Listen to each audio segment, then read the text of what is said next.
Welcome back sa ating channel mga kaibon. Ang video natin ngayong araw is meron tayong update dito sa ating mini aviary mga kaibon. So may mga pagbabago na naman dito sa ating mini aviary. And then ipapakita ko rin sa inyo yung ginagawa nating bagong loft mga kaibon para sa ating mga alagang kalapate. So samahan nyo ako ngayong araw mga kaibon. Tara!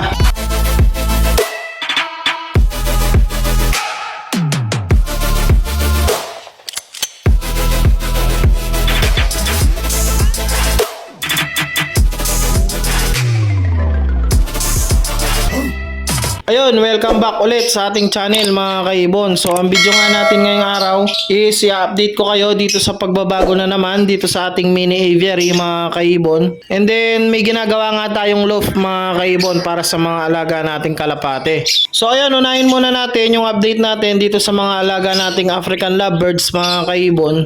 So kung mapapansin nyo mga kaibon, nandito na naman sa labas yung ating mga alagang ibon, yung mga cages natin. Ayan, so nai-arrange na natin, nai-ayos na natin dito sa labas ulit mga kaibon. So kung mapapansin nyo nga mga kaibon, yan yung dating pwesto natin sa loob. Pero hindi na natin sila pinasok sa loob mga kaibon dahil nga may iba tayong plano dyan. So dito na lang natin nilagay ulit mga kaibon.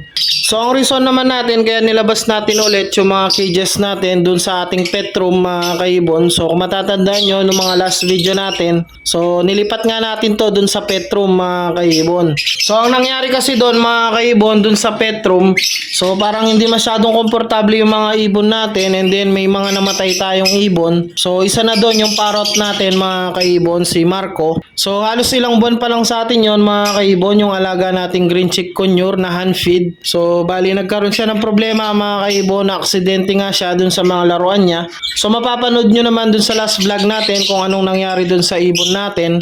And then yung mga ibang breeder natin mga kaibon, dalawang breeder yata yung parang nagkasakit mga kaibon. So namatayan tayo ng dalawang breeder dun sa loob mga kaibon. So tingin ko kasi mga kaibon, medyo nasusuffocate yung mga ibon natin dun dahil nga hindi ganun kaganda yung ventilation mga kaibon. So wala masyadong hangin na nakakapasok. So may bintana naman dun mga kaibon, kaso lang hindi siya ganun kalaki. And then hindi siya pwedeng laging nakabukas mga kaibon, lalo na ngayon is laging umuulan.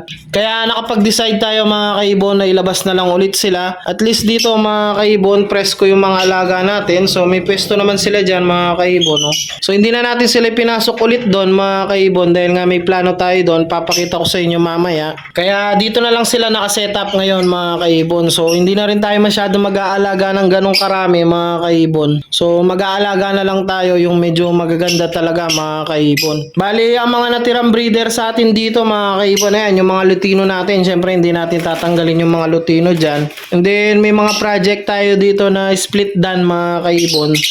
So hindi pa nga bumubuga yung mga split dan natin mga kaibon. Bali medyo matagal na rin sa atin mga yan. Pero tsaga-tsaga lang, hintay lang tayo mga kaibon. Then dito back to back lutino, dito back to back lutino, and then dito back to back yellow bull. So yung mga kak natin dyan mga kaibon is possible split opa lahat mga kaibon. So may chance silang lahat na maglabas ng lutino opa mga kaibon. Ayan, albino opa or yellow bull opa. And then yung dito nga mga kaibon, medyo wala nang laman. Ito na lang yung may laman. Bali ino line din yung nandito mga kaibon, Y bull, and then split ino na possible split opa. So yung mga tatlong breeder natin dito mga kaibon, so in-out na natin mga kaibon dahil nga pinang swap natin sa mga bagong alaga natin na kalapate mga kaibon. Ayan o. So ayan yung isang pair natin. And then, nandun naman yung isang pair mga kaibon. So, ipapakita ko muna sa inyo yung pinapagawa nating flyer slope ngayon mga kaibon. Ayan. So, nabutasan na siya mga kaibon. So, ito nga yung dating pwesto ng mga alaga nating African lovebirds mga kaibon. Ayan. So, naka-close nga yan. Meron siyang pinto. Ayan. Pero ang plano natin ngayon dito mga kaibon is gagawin nating flyer slope mga kaibon. So, nabutasan na nga natin yan dito. Yan kung mapapansin nyo. So kakatapos lang butasan yan kahapon mga kaibon. So kung mapapansin nyo mga kaibon, square siya. So dito nga natin lalagay yung trapdoor. And then yung ating viewing area mga kaibon. And then kung mapapansin nyo, medyo pahaba siya dito. Dahil maglalagay tayo ng pinto dito mga kaibon. So para makakalabas tayo. Dahil maglalagay tayo ng maliit na terrace dito mga kaibon. Dito sa labas. So para pagka nagpapalipad tayo mga kaibon, makikita nating maayos yung mga ibon. Ayan o. So medyo maganda nga yung pwesto natin para sa mga kalapate mga kaibon dahil nga wala ng bahay dito. Ayan o. Open area na to mga kaibon. So pagkalipad ng ibon, diretso sila dito mga kaibon. Diretso pasok. So wala na silang tutungtungan ng mga bahay-bahay. Bali yung bubong na lang natin mismo, yung pwede na lang tambayan dito kung sakali mga kaibon. Pero syempre ititrain natin sila na hindi sila nagtatambay sa bubong mga kaibon. So kailangan diretso pagkatapos ng lipad, diretso pasok dito sa ating flyer slope mga kaibon. So bali pinapatuyo muna natin yung finish niya mga kaibon, yung sinementohan na pagilid. And then next na nun mga kaibon is welding. Bali gagamit tayo dito ng bakal mga kaibon at mga steel matting. So yung karaniwang ginagamit sa mga kulungan ng mga kalapate mga kaibon. And then dito naman sa gitna, dyan tayo gagawa ng mga box perch mga kaibon dito sa side na to.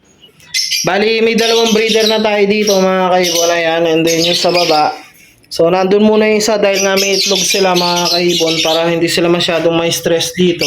So bali patapos na rin to mga kaibon. Ito na lang yung gagawin natin, yung weldingan na lang. So steel matting ang gagamitin natin dyan. And then baka magamit natin to, may mga bakal pa tayo dito mga kaibon. So ang plano natin, mag-aalaga tayo dito ng kalapati ulit. And then itatry natin mag-race mga kaibon. So kung matatandaan nyo, nung mga previous vlog natin, yung medyo matagal na mga kaibon, nag-alaga na rin tayo ng kalapati, kaso lang hindi natin nailaban dahil nga mix yung mga kalapati natin noon mga kaibon, dahil may mga fancy and then may ilan lang na pang race mga kaibon. And then noon kasi mga kaibon is pahinto-hinto yung karera. So ngayon medyo malakas na yung karera mga kaibon, tuloy-tuloy na.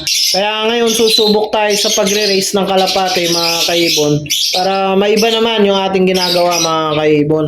So malay natin mga kaibon, swertihin tayo sa pagre-race. So malaking achievement sa atin yun pagka medyo nanalo tayo mga kaibon. So ayun mga kaibon, bali simple lang yung gagawin natin dito. Tatapusin lang natin yun and then box perch. So ayun yung plano natin mga kaibon dun sa ating bagong ginagawang loft. So hindi naman tayo mag-aalaga ng marami masyado mga kaibon. Siguro mga 10 pieces lang mga ganyan. Pero hindi natin paparamihin talaga mga kaibon para matutukan din natin. And then yung mga breeder naman mga kaibon, yung mga bagong breeder nating kalapate. So sa next video ko na lang kayo i-update sa mga yan mga kaibon.